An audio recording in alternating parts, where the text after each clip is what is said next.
So today in my subscriptions feed there were two videos about sexual abuse, consent, and all that stuff. One by, sorry, the one, sorry, my laptop sucks. Anyways, the one janitor and another one by Vlogbrothers.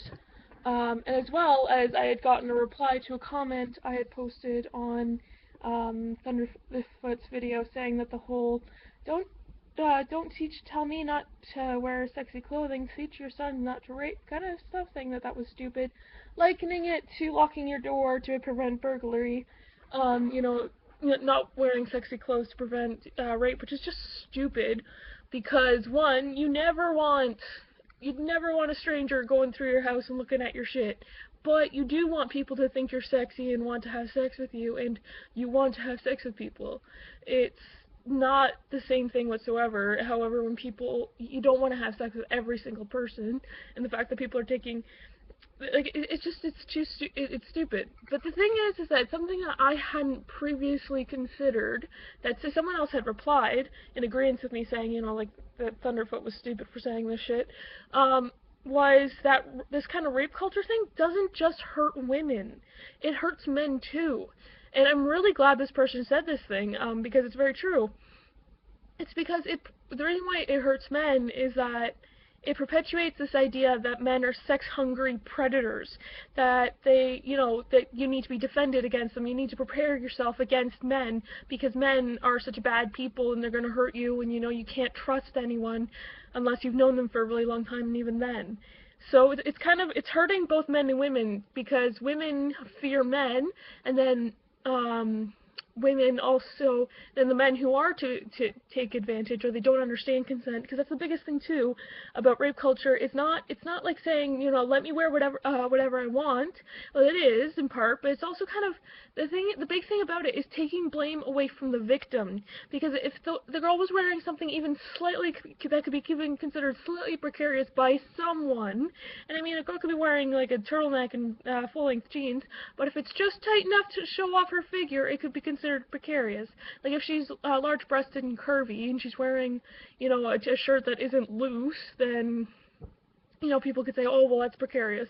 So, the reason for that whole, like, don't tell me what to wear thing is more to say, like, stop blaming the victim, blame the rapist, more than anything else, as well as to prevent rape, because the thing is that guys, aren't getting educated. Well, girls too, but anyways, people in general are not getting educated as to what consent means and is, so sometimes people will break consent and don't realize they're doing anything wrong by it because they don't fully understand consent in the first place.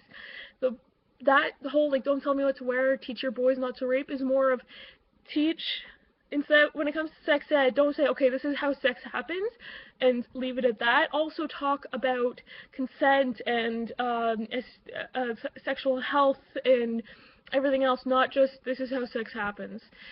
Because that, yeah.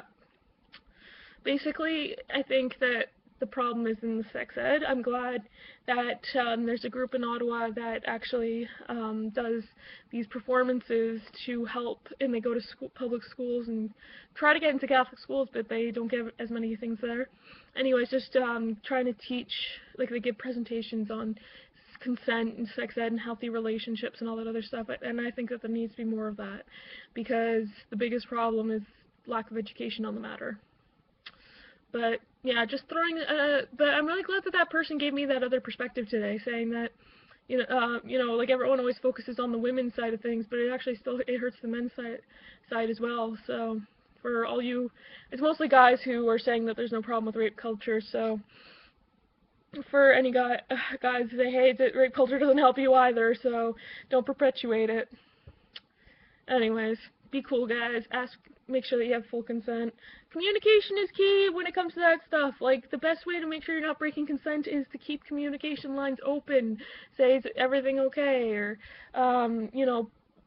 like, make sure you're paying attention to what that person is, if their facial expressions or whatever, their body language, of, like, if they're tensing up, like, say, is everything okay?